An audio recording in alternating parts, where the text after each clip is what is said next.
Okay, we are going through topic number 26 right now.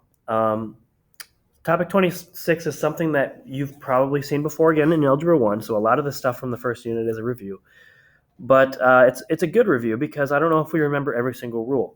For example, there's one major rule when we're going through these next problems, these next 5 problems that I'm about to go through.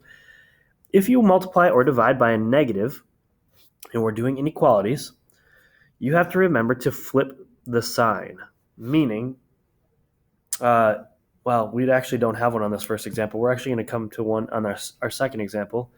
I guess I didn't mean to erase all of that. Let me bring that back here.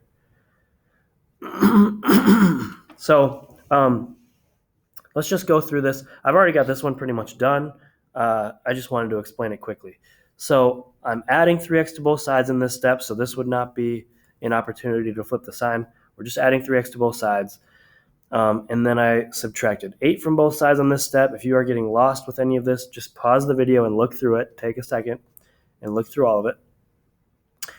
And then my last step here was to divide by 5. And that's a positive 5. So I did not flip the sign. And I got negative 3 is less than or equal to x. I always want my x to come first in my final answers, and I think that's how Alex is going to have you type it in anyway. So I switched it around. But when you switch them around, when you put the x first and the negative 3 second, make sure you also flip the sign there. So notice the difference between these. I'm flipping my sign just because the x is coming first now. A lot of people try to go from, let's see here, if I can show this. A lot of people try to go from this step right here where they're dividing by 5 all the way to this step where they flipped it around and everything. And sometimes that gets mixed up. They'll put the x first and they'll leave the inequality the same or something like that. Just be careful. Writing out more steps on these problems is better than just getting it wrong because you tried to skip some steps. Let's go on to topic number 27. For topic 27, again, I have this one mostly drawn out. You're not doing anything too complicated. You're just subtracting 5 on both sides to start. You're adding 16 on both sides. And then we get down to this right here where it says negative 24 is greater than a negative 3y. My next step is to divide by negative 3. So if I'm dividing by negative 3 on both sides, it's important that we flip the sign. And that's what I did right here. I didn't put the y in front or anything. I left it all where it's at. So I divided both sides by that negative 3, and I made sure to flip the sign. Then I actually had to flip the sign again to get the y in front. So I actually flipped the sign twice, but one of them it was like only really mattered, like right here. That's the most important step, that you're flipping the sign, because we divided by 2 negative 3's on the bottom there. So just remember that. Topic number 28. We've got a lot going on topic 28 here. The first thing that I noticed, and I can actually erase so I can just show you because I haven't done this yet. The first thing that I noticed is that we have fractions, and we don't like to have those numbers on the bottom of our fractions, especially when they're different numbers like that.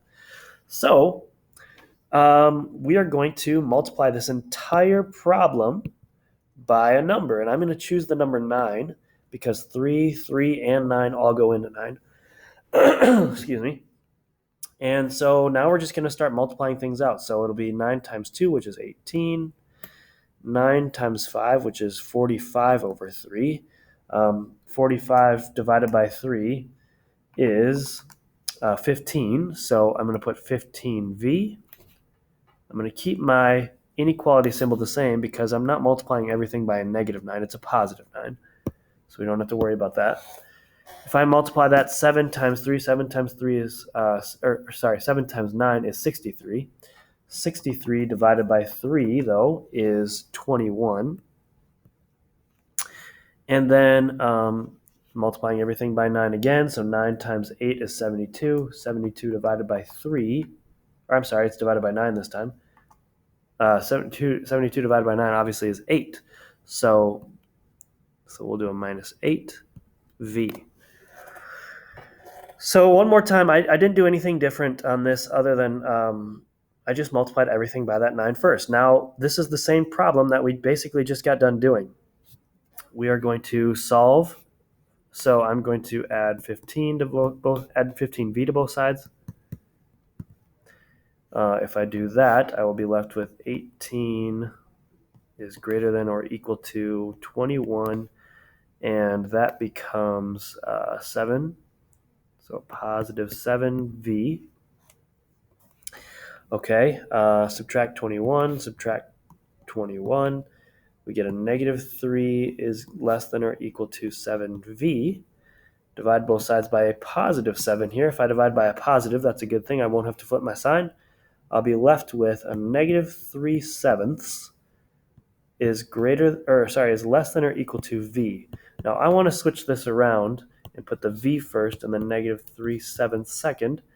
So I will have to flip my sign around if I do that. This will be my final answer for topic number 28. Let's go to topic number 29. Solving the compound inequality. Now, typically when we go through these types of problems, I say we got to do the same thing to both sides. I'm not going to do the same thing to both sides this time. I'm going to do the same thing to all three sides. We basically have three sides in this problem.